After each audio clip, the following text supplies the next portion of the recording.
Selamat pagi, saudara-saudara yang dikasihi Tuhan. Jumpa lagi di dalam renungan hidup dalam iman. Pagi ini saya rindu mengajak kita untuk merenungkan kebenaran firman Tuhan di bawah satu tema percaya dan melihat.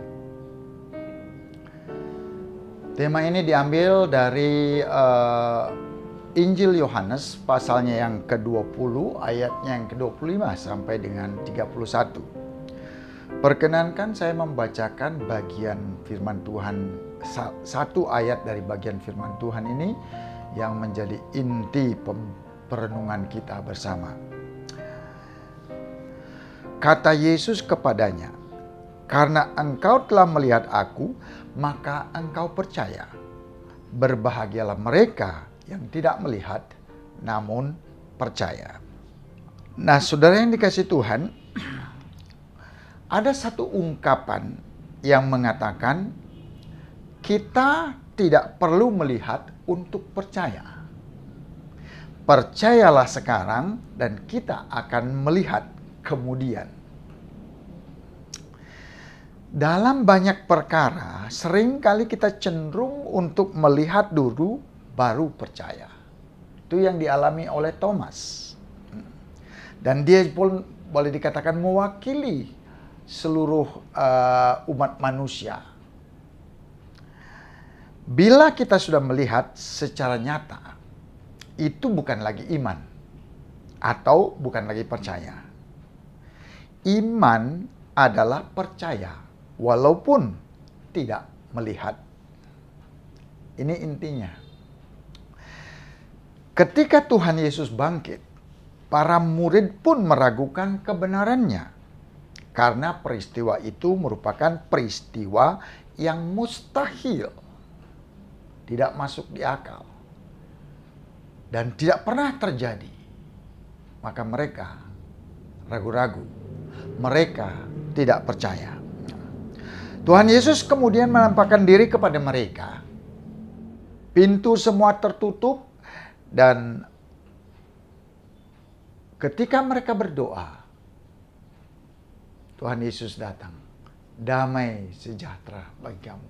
Dan mereka kaget. Dan mereka percaya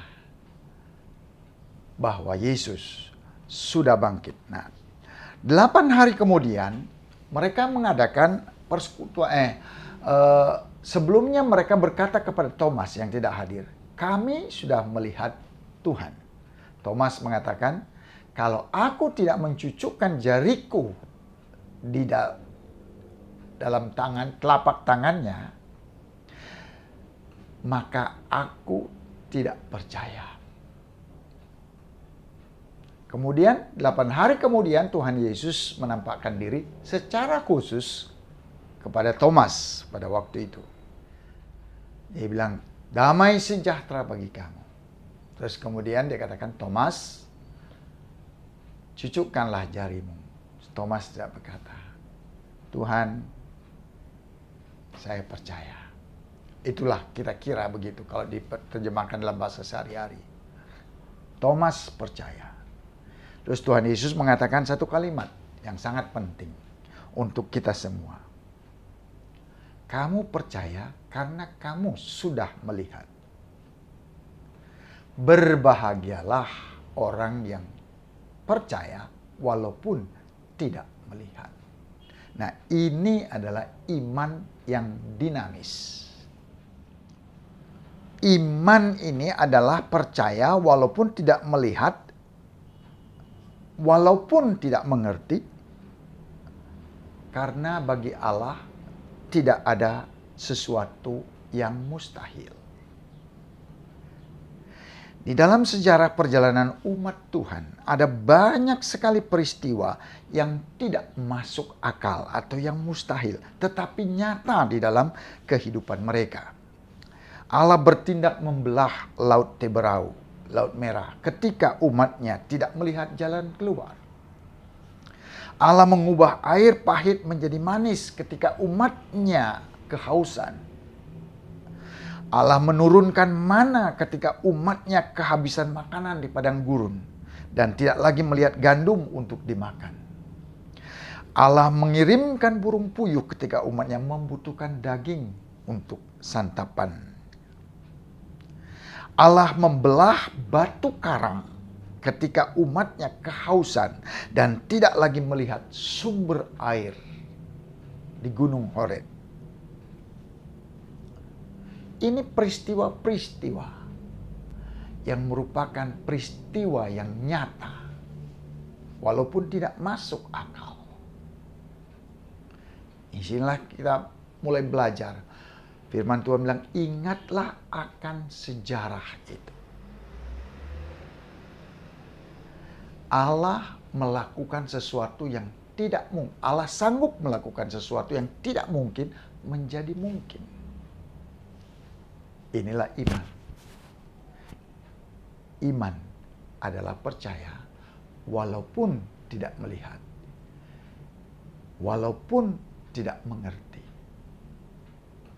Tetap percaya. Nah, dalam sejarah kehidupan kita sehari-hari juga ada banyak peristiwa yang aneh tapi nyata. Peristiwa yang dilakukan Allah dalam menyatakan karyanya bagi kebutuhan orang-orang yang percaya. Ada banyak orang yang disembuhkan. Ketika Petrus melewati orang yang lumpuh di bait Allah, dikatakan, emas perak tidak ada padaku, tetapi di dalam nama Tuhan Yesus bangkit dan berjalan. Dan orang lumpuh bisa berjalan. Oleh karena mujizat Tuhan. Sering kali kita meragukan karya Allah dalam kehidupan kita karena kita tidak melihat dan memahaminya. Perlu kita renungkan di dalam kehidupan kita bahwa hanya orang-orang yang percaya akan kuasa Tuhan, percaya akan mujizat Tuhan yang akan mengalami kuasanya di dalam kehidupan kita.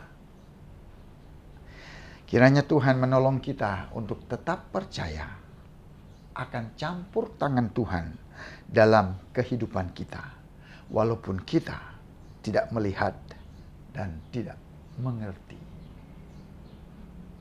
Ada orang yang mengatakan Allah kadang-kadang mengerjakan sesuatu di luar pemikiran kita, di luar dari apa yang kita bayangkan. Lewat doa kita, Allah bisa melakukan sesuatu beyond our imagine, di luar kemampuan kita untuk memahaminya. Tetaplah percaya, walaupun tidak melihat. Dan walaupun tidak mengerti. Mari kita berdoa. Bapa yang mengasihi kami, terima kasih atas anugerah-Mu ya Tuhan. Yang hari lepas hari ada di dalam setiap kehidupan kami. Yang hari lepas hari Tuhan sediakan bagi setiap kami. Tolong kami ya Tuhan untuk tetap percaya kepada kuasa-Mu. Walaupun itu tidak mungkin, walaupun itu kami tidak memahaminya, walaupun kami tidak melihatnya. Terima kasih ya Bapa, biarlah kiranya karya-Mu semakin nyata di dalam kehidupan kami anak-anak-Mu yang senantiasa berharap dan percaya akan kuasa-Mu. Dalam nama Tuhan Yesus kami berdoa. Amin.